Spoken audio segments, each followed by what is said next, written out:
इबादियल्लज़ीना असरफ़ू अला अनफुसिहिम ला तक़नतू मिनर रहमतिल्लाहि इन्नल्लाह यग़फ़िरु ज़ुनूबन जमीआ सदक़ल्लाहु मौलाना नज़ीम।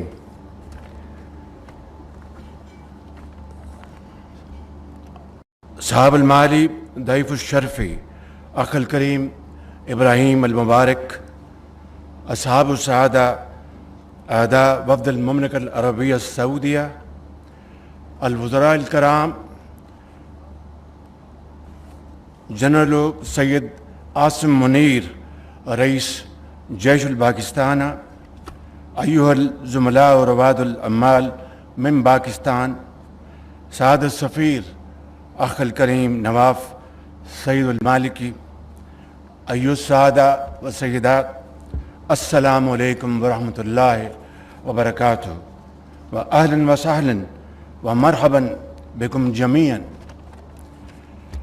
उरीदन अरिबा अन अमी की शुक्री व तकदीर लिखादमुल हरमैन शरफैन अल मलिक सुलेमान बिन अब्दुल अज़ीज़ अलैया वकूफ़िहिमा दाइमन बिजानिब पाकिस्तान व शाबिहा फ़िस्सर्राए व दर्राए कल जवाल रासियात व तारीख़ यशहदु ज़ालिक व नहनु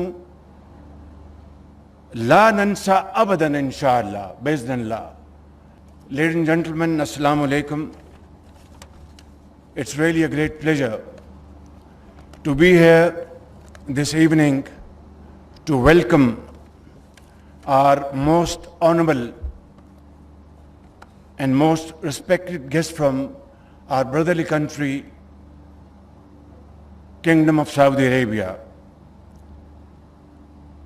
It is no coincidence that I was in Saudi Arabia during the last week of Ramadan al-Mubarak and had the honor of meeting my very respected brother, His Royal Highness the Crown Prince, the Prime Minister of Saudi Arabia, and it was wonderful to have a great interaction in that meeting.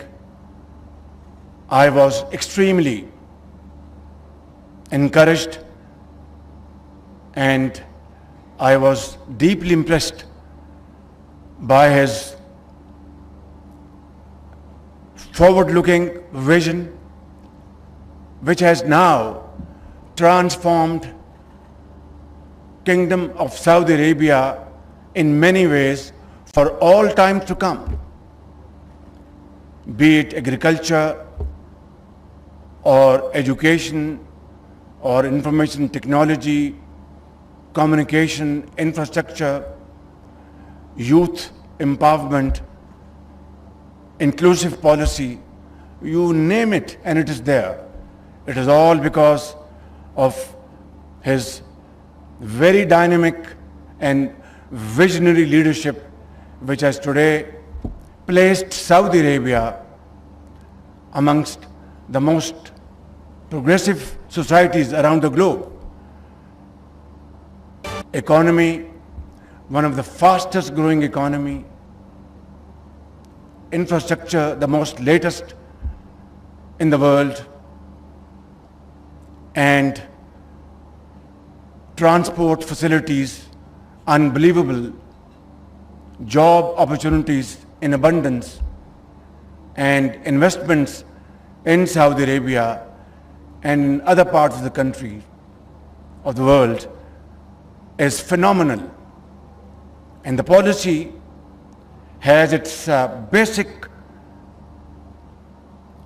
pillar, and that is peaceful coexistence and provide job opportunities in the region and interact globally so that peace returns, progress returns in areas which are still suffering from many threats, wars, and serious complications.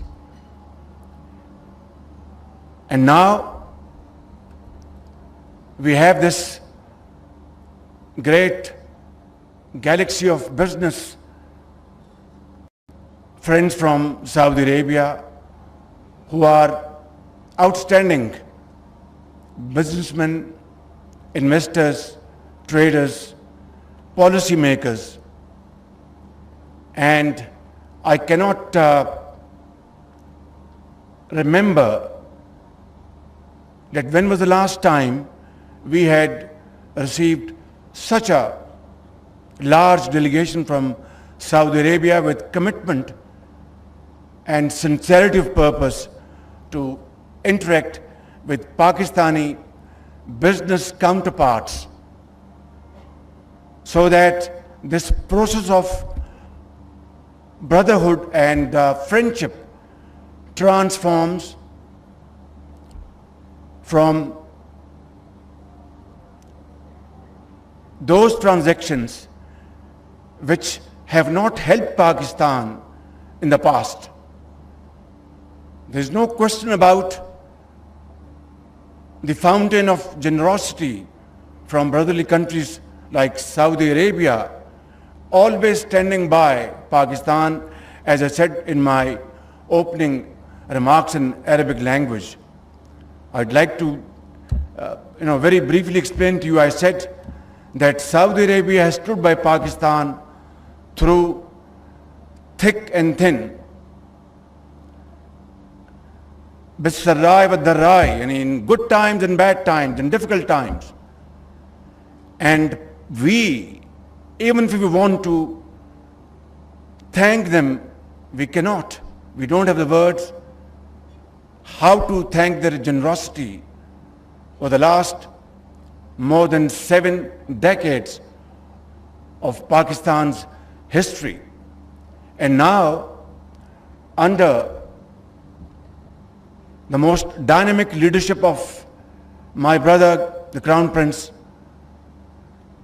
Mohammed bin Salman, they are ready to invest in Pakistan, ready to support Pakistan beyond imagination, provided we are ready to accept this challenge and stand up and say no to those hackneyed techniques of the past, procedures which have failed Pakistan in many ways, policies which were undesirable. I think you will be pleasantly surprised to know that if Pakistan 20 years ago or 30 years ago was able to offer its capabilities to train our Saudi brothers in various walks of life, I can assure you, my brothers and sisters, without any fear of contradiction, that Saudi Arabia today is far more experienced and has immense potential of experts to train Pakistani brothers and sisters in various walks of life. If you don't change, time does not wait for you, wait for none. So I think these are the challenges which we have to account for. And if we really want to make use of this opportunity, a golden opportunity, then we have to work untiringly. Like now our brothers and sisters are working in Saudi Arabia. Some of you might feel that I am daydreaming or telling you stories which don't exist. No. What I'm saying is absolutely a reality which I have seen and observed in Saudi Arabia myself. And they are ready to support us all the way to the hills. And I'm very happy to